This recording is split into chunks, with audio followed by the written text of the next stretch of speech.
শুভ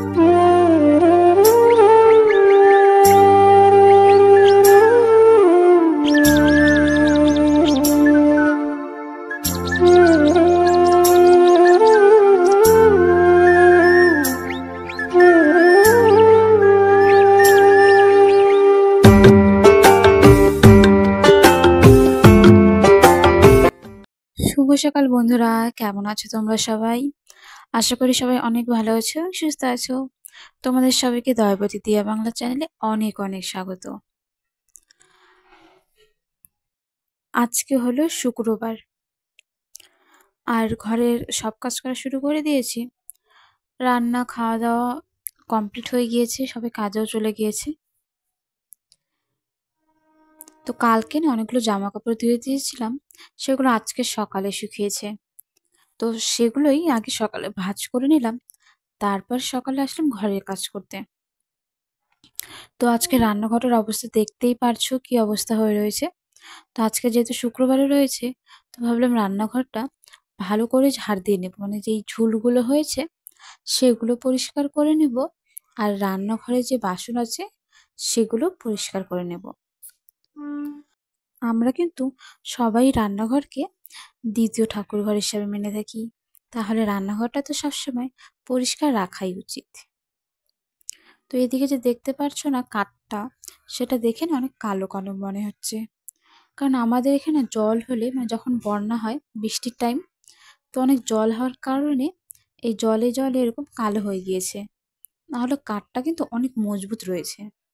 এর মধ্যে আমি কিন্তু ঝুড়ির বাসনটাও রাখি দেখতে পারলে, সাথে হাঁড়ি কড়াই অনেক কিছুই রাখি, কিন্তু দেখে একদম কালো কালো মনে হচ্ছে। আর আমি গ্যাসটাও নিচে নামিয়েছিলাম, কারণ গ্যাসের নিচে না মাঝে মাঝে এরকম ময়লা জমে থাকে। গ্যাসটা নামিয়ে যদি পরিষ্কার করি তাহলে ভালো হয়, নাহলে না হাত থেকে কেমন তেল চিটচিটে মনে হয়, তার জন্য। তো বন্ধুরা, ভিডিওটা যদি ভালো লাগে একটি লাইক করে দিও, তার সাথে কমেন্ট করে কিন্তু আমার পাশে অবশ্যই থেকো।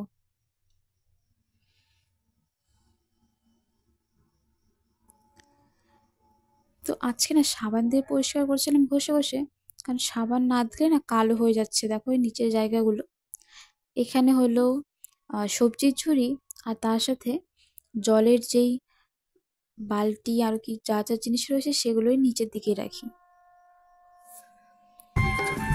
এখন যাই হোক, রান্নাঘরটাকে সুন্দর করে তো রাখতেই হবে।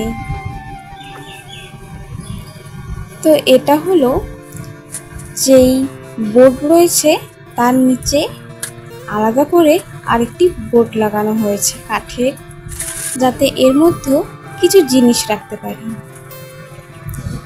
তো আমি না এক কাজ করেছিলাম, যতগুলো জিনিস রয়েছিল তার সাথে কৌটোও ছিল, সেগুলো ধোয়ার জন্য নিয়ে চলে এলাম বাইরে। এটা হলো বাসনের ঝুড়ি। সব বাসনগুলো ঘরে রেখে এসেছি, কিন্তু ঝুড়িটা না ধোয়ার জন্য বাইরে নিয়ে চলে এলাম। আমাদের প্রত্যেকটা মেয়ে বা বউ যাই বলি না কেন, রান্নাঘর কিন্তু আমাদের সবচেয়ে প্রিয় জায়গা। আমাদের কিন্তু সকাল হোক দুপুর কিংবা রাত, রান্নাঘরটাতেই একটু বেশি সময় কাটানো হয়। সবার জন্য যে রান্না করতে হয়, তো রান্নাঘরটা যদি পরিষ্কার পরিচ্ছন্ন না রাখি, তা যেমনই হোক না কেন, পাকা হোক বা কাঁচা হোক, সেটা কোনো ব্যাপার নয়, কিন্তু পরিষ্কার রাখাটা তোই আসল ব্যাপার। তো কিছু বাসন ছিল, আমি সব কিছু ভালো করে ধুয়ে আবার চলে এলাম ঘরে। তো ঘরটা ঝাড় দিব কি করে বলো তো? আসলে না বন্যার কারণে অনেক কাদা কাদা হয়েছিল, তো এখন বেশ কিছুদিন ধরে অনেক রোদ উঠছে, আর যেই কাদাগুলো ঘরে ছিল সেগুলো এখন শুকিয়ে শুকিয়ে বালি হয়ে যাচ্ছে। তো সেগুলো বসে বসেই ঝাড় দিতে হচ্ছে একদম শক্ত হাতে, যাতে সব বালিগুলো ঘর থেকে বাইরে বের করা যায়। আর হাত দিয়েও তো ঘর মোছা এখন যায় না, মানে কোনো কাপড় দিয়ে তো ঘর মোছা এখন সম্ভব না। তার জন্য পুরো ঘরে জল ঢেলে দিই আর ঝাড়ু দিয়ে ঘরটা পরিষ্কার করে নিই। যদি এটা অন্য হতো বা ভালো হতো তাহলে ঝাড়ু দিয়ে একদমই ঝাড় দিতাম না। কি আর করবো বলো। এরপর চলে এলাম বাইরে। আর ঘর মুছলে তো ঘরের বাইরে সামান্য একটুও হলেও ভালো করে জল দিয়ে মুছে নিতে হয়। সেটাই আমি ছোট থেকে দেখে এসেছি। তো বেশ কিছুক্ষণ আগে আমি যেই কৌটো, তারপর ড্রাম সব কিছু ধুয়ে দিয়েছিলাম, সেগুলো নিয়ে চলে এলাম ঘরে। তো সব কিছু শুকিয়ে গিয়েছিল। তোমাদের যদি আমার এই ভিডিওটি ভালো লেগে থাকে একটি লাইক করতে কিন্তু একদমই ভুলো না। তার সাথে আমার ভিডিওতে যদি কোনো ভুল ত্রুটি হয়ে থাকে বা আমার কথায় কোনো ভুল ত্রুটি হয়ে থাকে আমাকে কমেন্ট করে কিন্তু অবশ্যই জানাতে পারো। আর আমার চ্যানেলটি সাবস্ক্রাইব করে নিও, যাতে আমি তোমাদের জন্য সুন্দর সুন্দর ভিডিও নিয়ে আসতে পারি।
এইদিকে না আমার যে মশলার কৌটা রয়েছে তা কিন্তু একটা তাকের মধ্যে রেখেছি।